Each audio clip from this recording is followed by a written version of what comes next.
Today I was working out how to explain to students why there is so much storytelling in education instead of lessons. I'll try to explain in this video. I'll first show you a lesson sheet very similar to one I had back when I was at university 30 years ago. I'll tell you the story behind it. So on this sheet is a summary of a theory of computation lesson on how to build all positive integers using this mathematical system called lambda calculus and church numerals. The way it's done, if you indulge me for 20 seconds, is we define something called 0, and then we define something called 1 by applying an anonymous function to 0. And if we keep repeating that, then we'll get 2, 3, 4, and all the positive numbers. So I took this course on lambda calculus when I was at fourth year university, and it was taught to me by a lecturer by the name of Chiping Sang. So Dr. Sang is always very enthusiastic about the subjects that he taught, and you can feel his enthusiasm about what he does. However, the subject was a very difficult one for me and my classmates, even though we were all fourth year honors students. But because he was enthusiastic, I would make time to go speak to him to try to get him to explain these complex concepts. But every time I speak to him, I'll come out of his office even more confused. But I kept going because he was enthusiastic. I remember one day, as I was once again sitting with him looking at a sheet exactly like this one, that I had this light bulb moment, and I finally understood how all this construction works. But more than that, I was at that moment, it dawned on me that all of these numbers and operations that I've been learning since I was a kid, that it all can be built based on two things, a zero and a function. What it told me was that behind a lot of complex things in the world, there are possibly very simple things at play. And that realization led me to many of my life's philosophies about seeking simplicity and finding happiness in simple things. That moment when I saw on this page of very cryptic numerals something deeply meaningful to me, that moment I shared with this lecturer, Dr. Sang. So he subsequently became my supervisor when I did my postgraduate PhD research at the University of Western Australia. I met his family, I knew his kids, we published a lot of research papers together.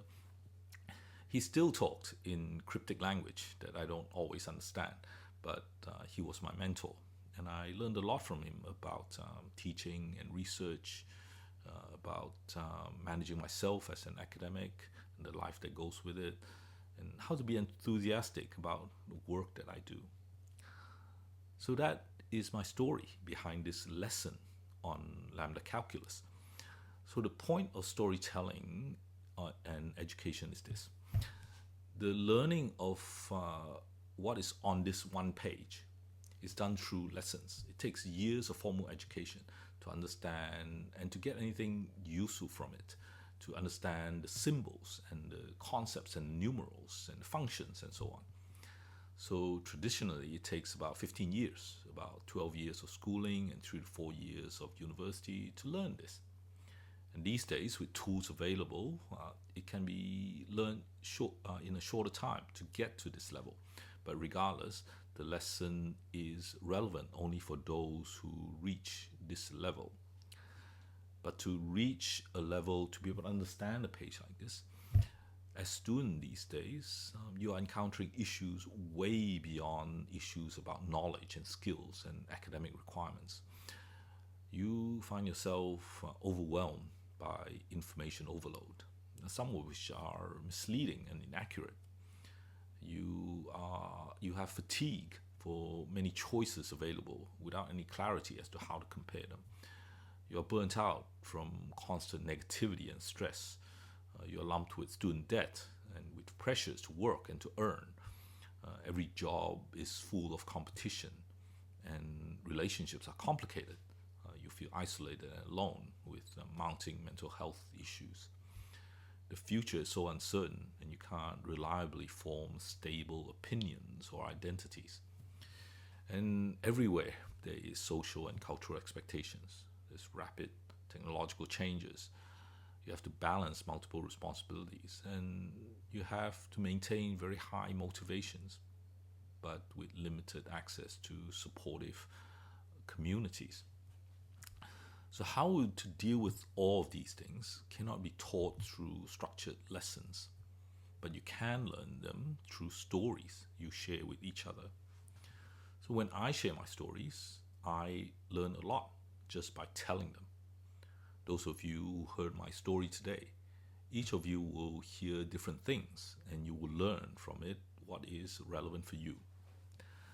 Sharing stories is an active form of learning that helps in ways that lessons cannot. By sharing stories, we are making sense of the complex world we find ourselves in. We are sorting through the information overload. We're working out how to think critically and to make decisions. And we learn about building connections and relationships. We are widening our perspectives. We're developing our identities for ourselves and for the communities we build.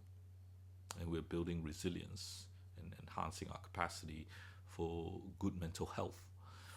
But most of all, we are empowering ourselves through active sharing, giving ourselves a voice, and giving others acknowledgement for their voices. We all have stories that need a voice to tell them, and these voices will collectively build our future.